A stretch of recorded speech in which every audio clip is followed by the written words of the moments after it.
I'm King Link and it's the beginning of May, so it's time for the Humble Choice May 2022 review. Once again, we have 8 games to look at, as well as a bonus game. As always, I play each game for 1 hour and I'll tell you what I think of them and who will want to check them out. This month it's an interesting selection and even starts with a personal favorite game of mine, though it is one that people will disagree with me on. Let's just get to it.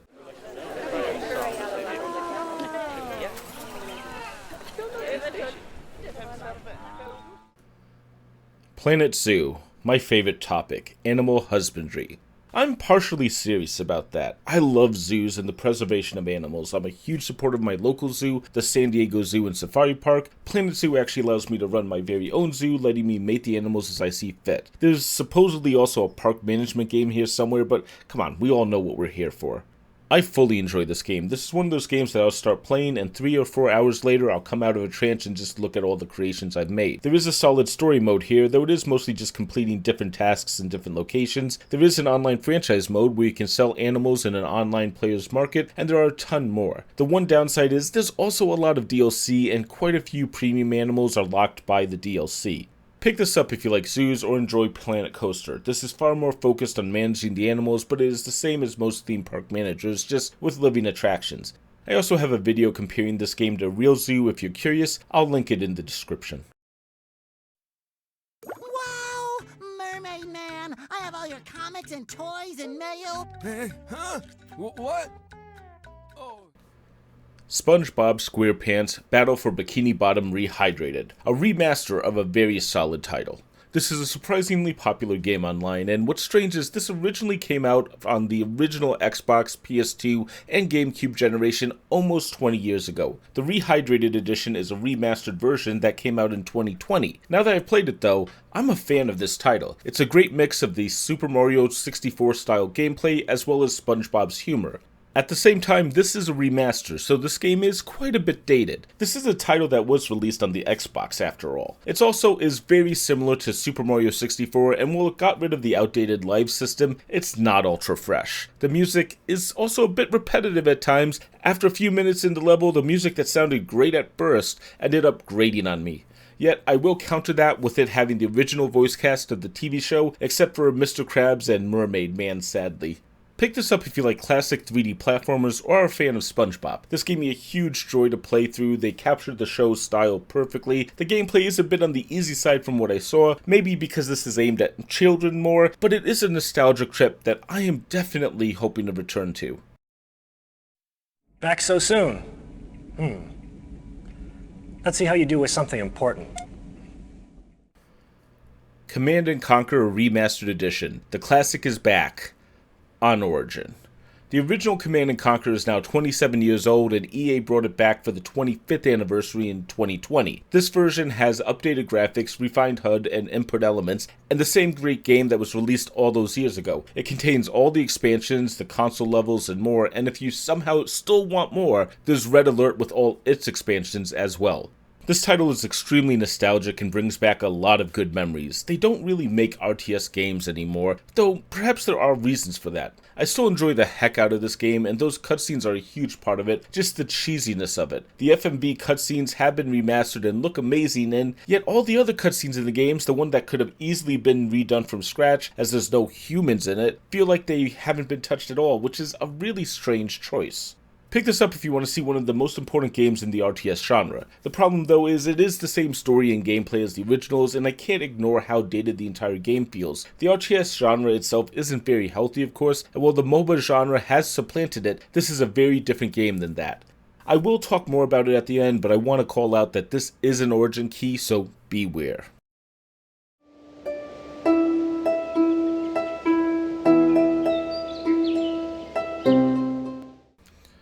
Spellcaster University. Run your own magic school. Yes, even that one that you are thinking of. You run a magical academy where you can create different houses, assign students, teach different arts, hire teachers, and direct the destinies of your students. It's painfully obvious where this inspiration came from, but you'll also notice this is a bit of a card game as well, as you're given the options in the form of cards and use them to lay out the castle. Though they are cards, it appears that it's just a theme they use, that it doesn't really have much to do with normal card-based games. This is also a bit of a slow game, just a lot of events are happening and you often have to choose what to do. If you take too long to notice an event, it just starts and you have to make a decision, but the events felt like I was constantly min-maxing choices more than anything, or being punished because I didn't have some specific room, though those rooms are actually randomly offered, so I never had the chance to get those rooms as well. Pick this up if you like the sound of this concept, though as a fan of the Harry Potter series, there, I said it, this just doesn't live up to the magical world that the books conjure. It's trying its best, but perhaps it's just the team size or the development time. It just doesn't feel like it can live up to what it was aiming for.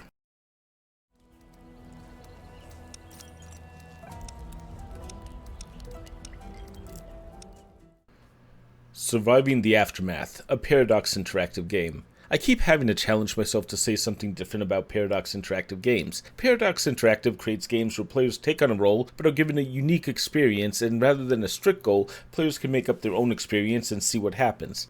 That's also my biggest complaint against the publisher. I'm usually drawn to stories and strict linear objectives, and Surviving the Aftermath doesn't provide that. Here you're building a new town in a post-apocalyptic world with a freeform story. While there is a form of a tutorial mode, players will mostly stumble around for multiple hours to learn the mechanics of the game, likely restarting a few times. After learning the games, players will know if they want to continue with the game or want to try something else, but we're also probably talking about 10 hours before players get to that point. Pick this up if you like Paradox Interactive style of games and want a city manager. This is not for everyone, but if you can understand all the different mechanics at the heart of the game and enjoy the style of storytelling that Paradox offers, this could be enjoyable.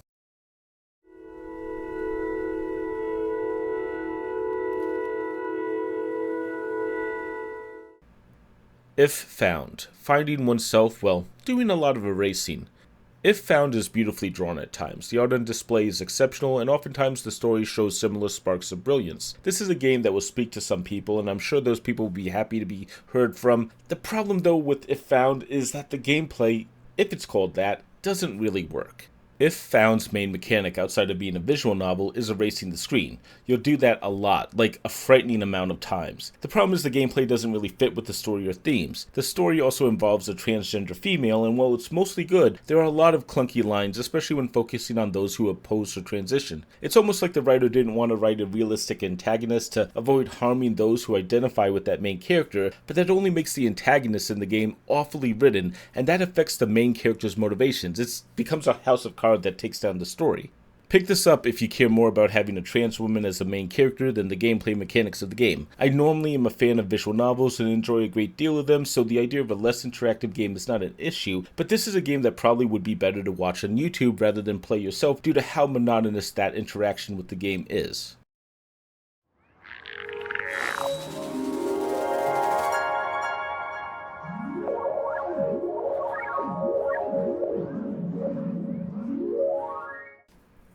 Genesis Noir, a strange take on the detective noir genre focused on the Big Bang. I'm guessing a bit at the story here. With almost no words, it's up to the player to decide what's going on, though with a few names being offered and references to the Big Bang, I think that's what the developer is going for. This game looks great and has a great style as the experience tosses you into different scenes going through time and space. But Genesis Noir's gameplay is where I struggle. When you understand what's going on, there are very interesting and unique gameplay elements here, but there's moments where the player has to guess what the developer was thinking at times, and sometimes it's not really clear that control has been returned to the player. A perfect example of this problem was a wave problem I spent at least 5 minutes on, where the goal was to get the wave to be as smooth as possible. Good idea, but I couldn't solve the puzzle because instead of holding the slider, I kept releasing it, and apparently that wasn't what the developer wanted. Seriously, it took me 5 minutes, I actually have it on video. Pick this up if you like wordless experiences. I like the style of Genesis Noir, but I also found myself getting quite frustrated because the game isn't always clear about when the player should be interacting with the game, and at times it's not clear what the expected action is, or if the game is reacting to what the player is doing at all.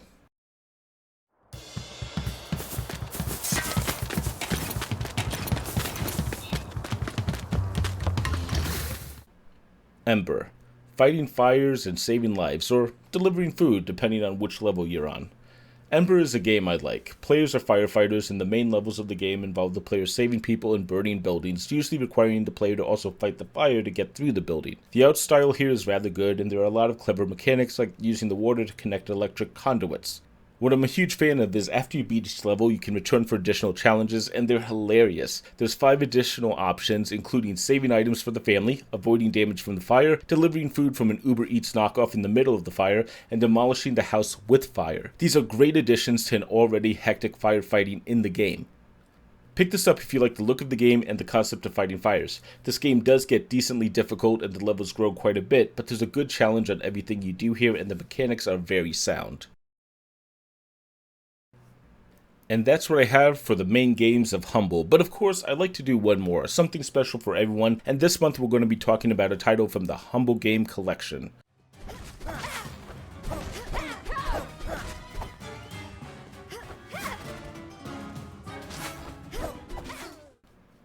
Flynn's Son of Crimson, a beautiful platformer. Flynn's Son of Crimson is a 2D action platformer. Players take on the role of Flynn, who as you'll see here earns a special power, and then must cross the island that he lives on to restore the spirits that the thief here nabs from his pet Rex. The art is exceptional and the controls are tight. I played this on Game Pass and my one complaint is that eventually you'll earn a second weapon, but that comes so late in the game, like almost half of the way through this game. Multiple hours will have passed and then, suddenly the game awards it and it kind of changes the flow of the game. It's also not that challenging. There's a health recovery system that's really strong, an invincibility skill, and even more. Pick this up though if you like 2D action platformers. The style here is good and the controls are tight. I also want to mention that Humble added the excellent bullet hell Zelda-esque Archvale, the roguelite FPS Into the Pit, and the FTL clone Crying Suns, though remember these games are available only if you subscribe, so if you skip this month you can always try it out next month. I also want to quickly say that I try to find good sounds to represent the games, but oftentimes the best noise selections were not the best videos representing the experience in the games, so I went with the gameplay when I had to make that choice. I'll try to do better next time.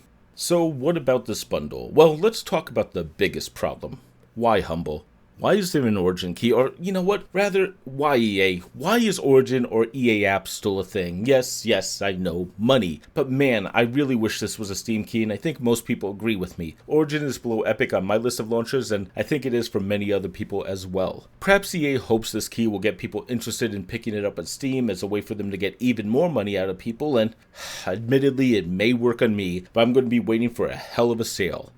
I'm obviously a fan of the headliners in this bundle, and I think there are some good games, but if it wasn't for Planet Zoo, SpongeBob SquarePants, and Command & Conquer, even with the asterisk on that one, the rest of the games feel lacking, and all 3 of those titles are limited. If you're not a fan of park simulators or animals, Planet Zoo has nothing. SpongeBob SquarePants is a nostalgic and dated title, and Command & Conquer is even more dated. The rest of the titles are lacking on their own. The same problem is true if you already own any of these titles. These also were relatively fresh titles, with the only title being bundled before was Embr, which was in the Jingle Jam 2021 if you got that, and Spellcaster University apparently was available on Amazon Prime in December. I only barely remember that, so maybe others had been on Amazon Prime before. Otherwise, I really don't have much more to say this month. It's just a weaker month, but let's throw them on the ranking chart because that's probably what you're waiting for. Before I begin, I just want to point out that this is still intended to highlight my enjoyment or how much I would recommend each title personally. That's also why I tend not to compare one month with the next because it is an absolutely subjective scale. Anyways, let's get started. A through F like always, and let's see where the games lie. I've kept the F tier specifically as a failure tier, and while there are weaker titles this month, this is meant more for broken or laughably bad titles. The good news is nothing deserved it. Once again, I'm very hopeful nothing ever does. Moving up to D tier, we actually have 2 games. We'll start with the weakest of the month, that's Surviving The Aftermath. I'm not sure who's going to enjoy this game. I don't even know if Paradox fans will enjoy it, but even so, this is such a niche game that I struggle to recommend it at all. And the other game in D tier is If Found. The story works, but the fact I'm willing to go watch a YouTube video of it rather than play through it myself, even though I own it, tells me how I'm feeling. This is important though. This is not a subject matter issue. I would watch the story. I just don't want to keep erasing everything for no reason. It is just such a destructive action. With the D tier out of the way, let's take a moment to look at where we're starting from. There are still 3 tiers left, but with 3 games coming up on the C tier, well, that's also pretty telling. Let's just get started with the game on the cusp of the D tier. The bottom of C is Spellcaster University. I'm torn on this one. After an hour, I wasn't really enjoying myself, but I feel like this is once again I would have to play for quite a few hours to fully get a handle on, or restart with the gameplay elements I've already figured out in my first hour, but it would take so long to figure out if I'm enjoying the experience that I probably will just go play something else instead. Oh well. Next up is Genesis Noir. Now this is a better visual novel than If Found, but it's also still a frustrating one. It made me think of The Artful Escape, but also just made me want to go replay that title instead. There are good concepts here, but there's also bad ones, and they feel like they might be in equal amounts. I don't know. And at the top of the C tier, we have Command & Conquer, and yes, I did enjoy this title. There's a ton of content, and while it is an older game, it's aged like fine wine. It deserves credit, but it's also an origin key, and I'm going to be petty in my rankings because this feels like pure EA greed. That's what we have after the C tier, and with 2 tiers left and 3 games, let's see where the rest lie. The bottom of the B tier is Embr. I'm a huge fan of this game, but it's also sometimes a bit frustrating and limited. I love the additional modes still, and I probably need to take some time and play through the entire experience. There's something so charming about this title. And the other game in B tier is SpongeBob SquarePants The Battle for Bikini Bottoms. I'm a huge fan of this game, but it is also an 8-hour experience, and while it was fun, the challenge is a bit easy. It's also made me realize I'm a huge fan of the show, and I can now admit it proudly. This only leaves a single game that can be in the A tier. It's Planet Zoo. I've been obvious about why this is here. I love zoos, I love animals, management games are fun, and this just ticks all my boxes. It's the game I would recommend people check out. I have a ton of fun playing this one, and after playing it for this video, I'm considering that I'll have to return and try to finish off the remaining harder missions of the story. And that's what I have for Humble Choice this month. It is a weaker month, and I think there will be a decent amount of pauses by fans, but I also don't think it's a horrible one, mostly because there are at least 3 games I think are still worth the purchase, but just not as strong as the last couple months. So what do you all think? Am I being too hard on the other games? Am I being too positive on Planet Zoo? Or is this month just slipping into the abyss for you as well? Let me know what you think in the comments. As always, thank you for watching. I always appreciate it, and if you haven't subscribed before, well, consider doing so today. Like and share this video as well. That's what helps YouTube decide what to promote, and have a great day. I'm going to pop up a video I made for April Fools of 2020 about Planet Zoo versus the San Diego Zoo. It is a serious video, but it's one I had a lot of fun making, and I hope you'll check it out. See you next time.